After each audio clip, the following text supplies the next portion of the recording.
So Aravind, Kilimanjaro climb பண்ணுறதுக்கான basics please help us with all the basic information. எங்கேருந்து start பண்ணணும்? இங்கேருந்து யாராவது கிளிமஞ்சாரோ கிளைம் பண்ணுறோன்னா how do we start and what are all the things we need to take care? Okay, நிறைய ஸ்டேஜஸில் அதை பிரிக்கலாம் நீங்கள். First finance, you need to be having a sound financial support, of course அது ரொம்ப முக்கியம். ஓகே. ரெண்டாவது வந்து ஒரு நல்ல கியர், ப்ராப்பர் கிட் வேணும்.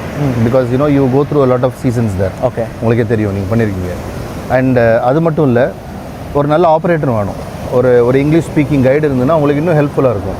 ஸோ டான்சானியாவில் இந்த சர்வீசஸ் நிறைய பேர் ஆஃபர் பண்ணுறாங்க. நிறைய ரிலையபிள் கம்பெனிஸ் இருக்குது, அவங்க இந்த மாதிரிலாம் கைட்ஸ்லாம் ஆஃபர் பண்ணுறாங்க. நானே ஒரு க்ளோஸ் ஃப்ரெண்ட் மூலமாக தான் நான் அந்த அட்ரஸ் எடுத்தேன். அந்த ஏஜென்சி பேர் இன்டர்பீட் எக்ஸ்ப்ளோரர்ஸ்னு பேர். ஓகே. அவங்க தான் என்னை கூப்பிட்டு போனாங்க. Okay. So I was a solo hiker basically. So with every hiker 2 cook வருவாங்க, 4 போர்ட்டர்ஸ் வருவாங்க அண்ட் ஒரு guide. So basically you will have. So you have your own team. ஆமாம், ஃபுல் டீம். ஒரு ஆளாக இருந்தாலும் அதுக்கான ஒரு டீம் இருக்கும். ஆமாம், பிகாஸ் உங்களோட டென்ட் ஏரியாலாம் அவங்க தான் கேரி பண்ணணும். உங்களுக்கு 7 டேஸ்க்கு ஃபுட் அவங்க தான் அரேஞ்ச் பண்ணணும். So it's all regulated for everyone. Everything is regulated. Weight எல்லாம் மெஷர் பண்ணுவாங்க.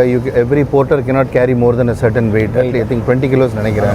ஸோ இதெல்லாம் இருக்குது. 7 நாள் சாப்பாடு ப்ளஸ் உங்களோட residential area or the tent area basically அதெல்லாம் இது பண்ணணும். ஆக்சிஜன் சிலிண்டர்ஸ் இருக்கும். ஸோ நீங்கள் இப்போ கிளிமஞ்சாரோனா வாட் இன்ஃபர்மேஷன் நீங்கள் சூஸ் பண்ணீங்க? லைக் ரவுட்ஸ் இருக்கா, டிஃப்ரெண்ட் ரவுட் இருக்கா, என்ன? Most of the information that I gathered for Kilimanjaro is from YouTube தான். யூடியூப்ல abundant information. Okay. Okay. Of course I know that it is not a technical climb. அது எனக்கு நல்லா தெரியும். Right. It's a trekking mountain. high altitude trekking mountain. ஆமா, நான் technical. Exactly. Okay. So நான் அதை ஒரு பெஞ்ச் மார்க்காக வச்சுட்டு நான் நிறைய யூடியூப் வீடியோஸ் நான் பார்க்க ஆரம்பித்தேன். நிறைய ரூட்ஸ் எது அப்படின்னு ரொம்ப காமனாக செக் பண்ணி பார்க்கும்போது மச்சாமே ரூட் தான் வந்து ஓகே ரொம்ப ஃபேமஸ் ரூட்டாக இருக்குது. Machame route. Okay. Machame route. So why did you choose Machame root?